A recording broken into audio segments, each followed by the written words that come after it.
дар донишгоҳи давлатии ҳуқуқ, бизнес ва сиёсати Тоҷикистон вохӯрии гурӯҳи тарғиботӣ оид ба тарғибу ташвиқ ва шарҳи нуктаҳои паёми президенти Ҷумҳурии Тоҷикистон Эмомалӣ Раҳмон ба Маҷлиси Олии мамлакат баргузор шуд. Нахуст ноиб ректори донишгоҳ Мубина Хоҷаева вохӯриро ифтитоҳ намуда, доири ҳадафи мулоқот маълумот дод. Дар вохӯрӣ муовини вазири тандурустӣ ва ҳифзи иҷтимоии аҳолии Ҷумҳурии Тоҷикистон Мирҳомиддин Камолзода, узви Маҷлиси Миллии Маҷлиси Олии мамлакат Саодат Аминҷонова, муовини раиси шаҳри Хуҷанд Фирӯза Нуруллозода, ноиб ректори донишгоҳи давлатии Хуҷанд ба номи академик Бобуҷон Ғафуров Рухсола Давлатзода ва намояндаи кумитаи иҷроии Ҳизби Халқии Демократии Тоҷикистон дар шаҳри Хуҷанд иштирок ва баромад намуданд.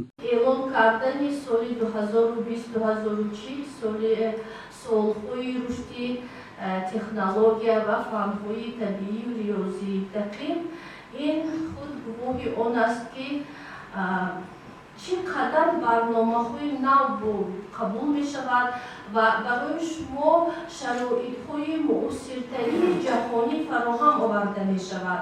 Барои шумо дастрас будани хондан бо дастрастар мешавад. шумо имкониятотон аз ин ҳам бештар мешавад. таъкид гардид ки саҳми бузургу беназири пешвои муаззами миллат муҳтарам Эмомалӣ Раҳмон дар бунёд, рушд ва инкишофи самтҳои ҳамаҷонибии Тоҷикистон, таҳкими ваҳдати миллӣ, истиқлолияти давлатӣ, рушди иқтисодиву иҷтимоии кишвар, боло бардоштани сатҳи некуаҳволии мардум ба ғоят бузург аст.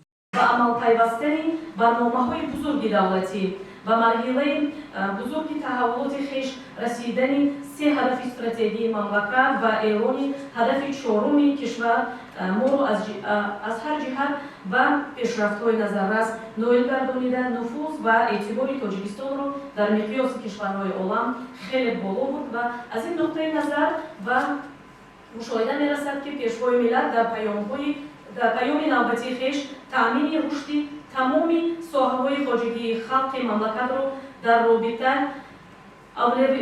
авлавияти бештар ба нуфузи мақоми Тоҷикистон дар арсаи сиёсати ҷаҳонӣ шарҳу тафсир намуда, беҳтарин роҳҳои муаррифии дастовардҳои кишварро дар саросари олам муқаррар сохтанд. дар идомаи вохӯрӣ иттилоъ дода шуд ки дар 7 соли охир рушди иқтисодиёти кишвар ҳамасола ба ҳисоби миёна дар сатҳи 7% таъмин гардида, маҷмӯи маҳсулоти дохилӣ аз 45.6 миллиард сомонӣ ба 78 миллиард афзоиш ёфт. дар ин давра ҳаҷми умумии даромади бюҷет қариб 2 баробар афзуда, аз 12 миллиард сомонӣ соли 2013 ба 23 миллиард сомонӣ баробар гардид. таи солҳои зикршуда даромади пулии аҳолӣ беш аз 2 баробар ва музди меҳнати миёнаи як корманд 2.4 баробар афзоиш пайдо кард, зикр гардид дар идомаи мулоқот. табқи таҳлилҳо дар замони соҳибистиқлолӣ нишондиҳандаи умумии фавт қариб 2 баробар, аз ҷумла фавти кӯдакони синни то 5 сола 3.2 баробар кам шудааст. дар ин давра аҳолии Тоҷикистон аз 5.5 миллион қариб ба 9.5 миллион нафар расида, беш аз 70% афзуда аст, зикр кард зимни суханронияш муовини вазири тандурустӣ. бо назардошти муайян кардани самтҳои фаъолияти соҳаҳои иқтисодиву иҷтимоии мамлакат, ҳалли саривақтии масъалаҳои вобаста ба таъмини нишондиҳандаҳои дормонии соли 2019 ва таъкиди афзалиятҳо барои давраи миёнаомад пешниҳод гардид. қобили қайд аст ки ба ҳамаи мушкилотҳои ҷойдошта нигоҳ накарда ҷумҳурии Тоҷикистон дар соли сипарӣ гардида ба дастовардҳои назаррас дар тамоми соҳаҳои хоҷагии халқ ноил гашт. дар интиҳо таъкид шуд ки паёми пешвои миллат Эмомалӣ Раҳмон беҳтарин дастуру раҳнамо барои фаъолияти созанда дар ҳама самту соҳаҳо ба ҳисоб меравад.